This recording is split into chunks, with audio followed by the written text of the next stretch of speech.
All right, it's mad late. I don't know if you can see my watch, but it definitely say it's 3:40 in the morning. Out of work in a couple hours, so I'm gonna punch through this topic. And the reason that I'm just gonna punch through this topic is because somebody really got on my ass today that I just didn't realize was watching me. And I'm so grateful for it that I don't want to break my promise to that person or myself. So bear with me. All right. We're going to punch through this for real, for real. So I had this whole concept, right? Prior to this video, y'all know I'm in school for psych. I got through my prereqs. I should be in the grad classes in the upcoming weeks and stuff. I got to get enrolled. Don't judge me. Um, but I got work to do. But one of my favorite conversations to have in psych to date has been the concept of conditioning. And the reason that I like the concept of conditioning is because it's rooted in the behaviors that you just do. It's what happens in the subconscious mind. It's what somebody plants, like it's planting a seed, right? And what seeds grow. And like I told you, just as a quick recap, the concept of conditioning came from Ivan Pavlov, and Ivan Pavlov used dogs. And what he did was is that when it was time to eat, he would blow the whistle so that dogs would associate the whistle or the sound of the whistle with food. And what happens is that when he blew the whistle, they would start to salivate.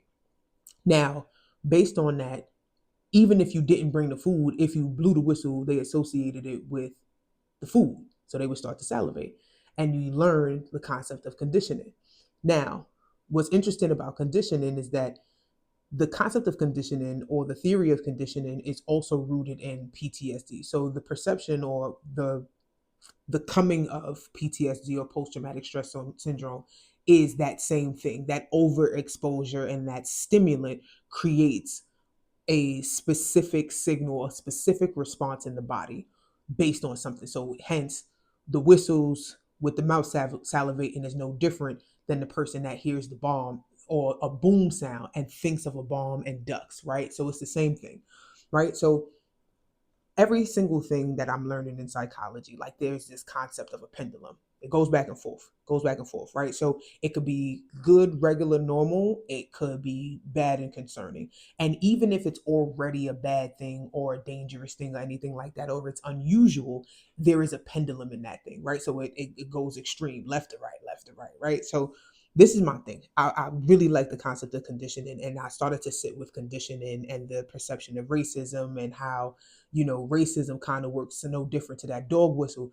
And inside of all of that other stuff, I had this whole idea of a video that I wanted to do called The Other Side of Vindication. The Other Side of Vindication was just watching Kamala. I am talking fast. I think I might have like a little bit of ADHD. It could be anxiety. I don't know. The symptoms tend to overlap. I'm not getting tested for it. Just bear with me. Sorry, but thank you. All right.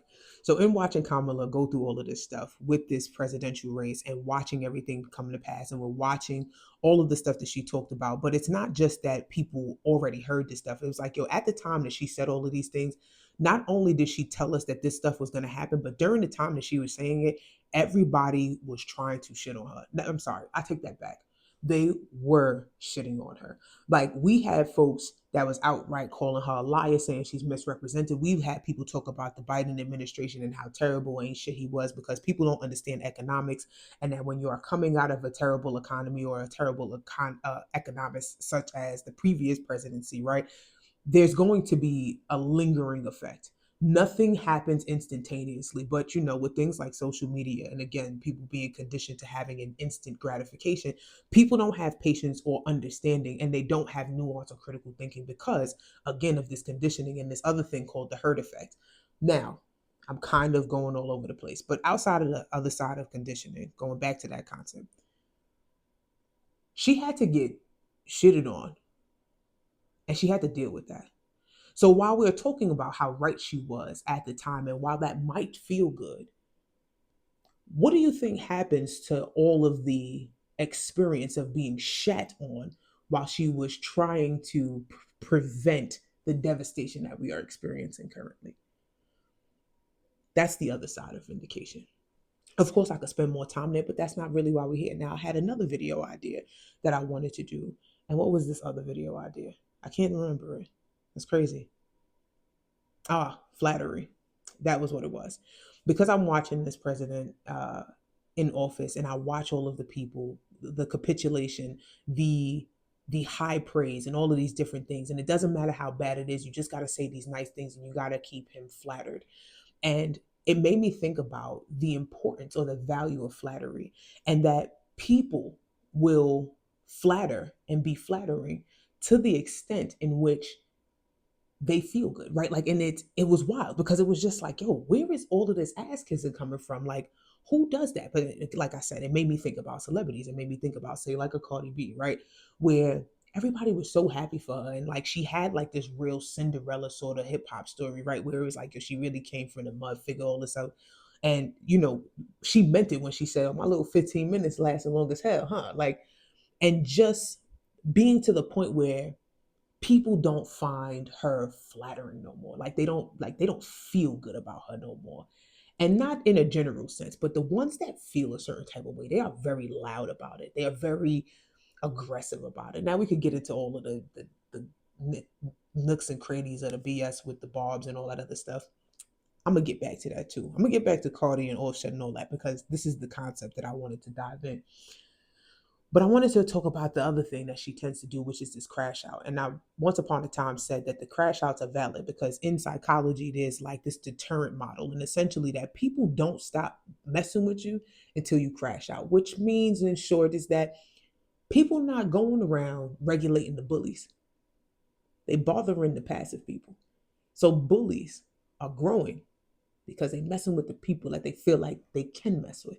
They don't mess with the people that they don't think they can mess with. And I said, that's so funny. And it made me reevaluate all of these concepts, the concept of conditioning, the other side of vindication, and this flattery thing. And that's why we're here now.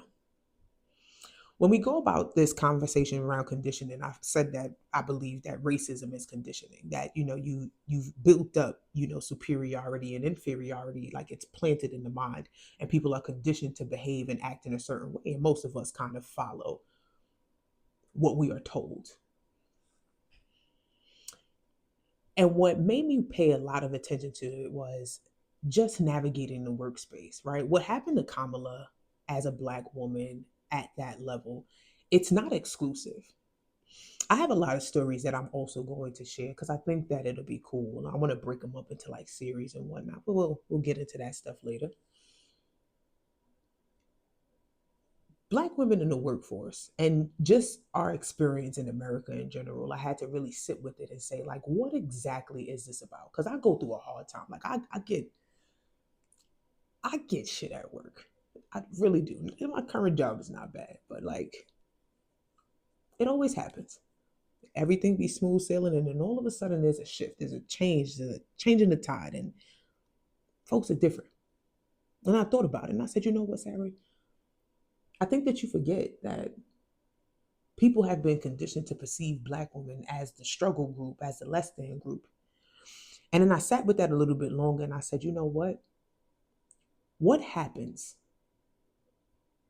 when someone else is coping with their life is attached to the failure in yours?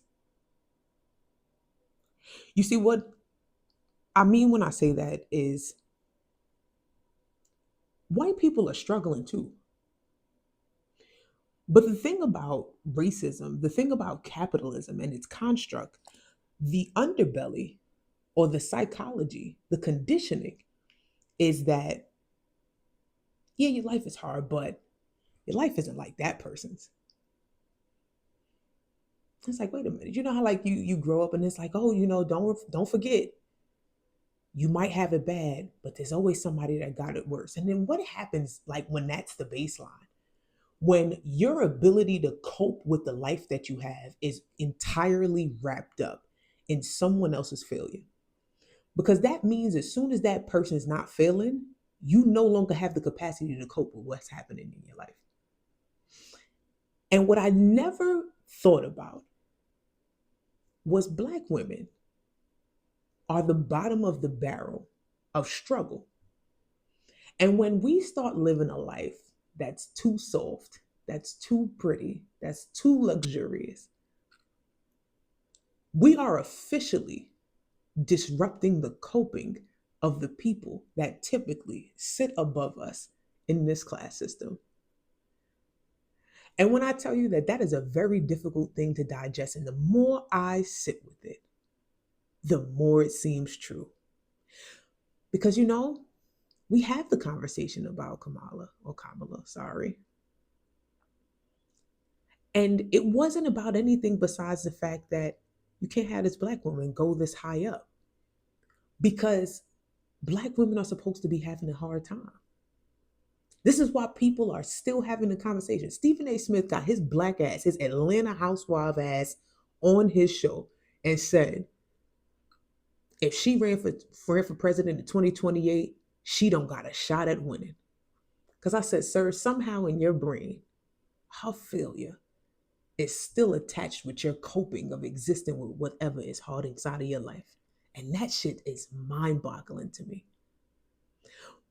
For right now, we want thumbnail that. And I want you to sit with how much stuff around your life, around you, within your life, kind of fits this model. And think about it like, think about it like, the chick that's a 6, but she chills with a bunch of 4s and 5s so that she feels like a 7 or 8. Depending on a good day, she might trick somebody into thinking she's a 9. That's literally what's happening.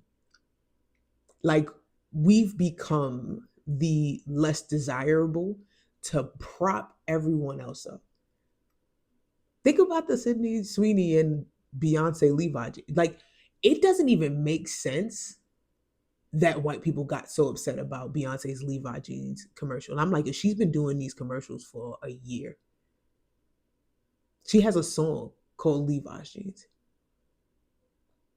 Oh, she looks from what was Megyn Kelly, the same one that was telling Trump not to pardon Diddy. Oh, he's not your friend. And Beyonce just looks fake. She looks fake? Why are you so mad?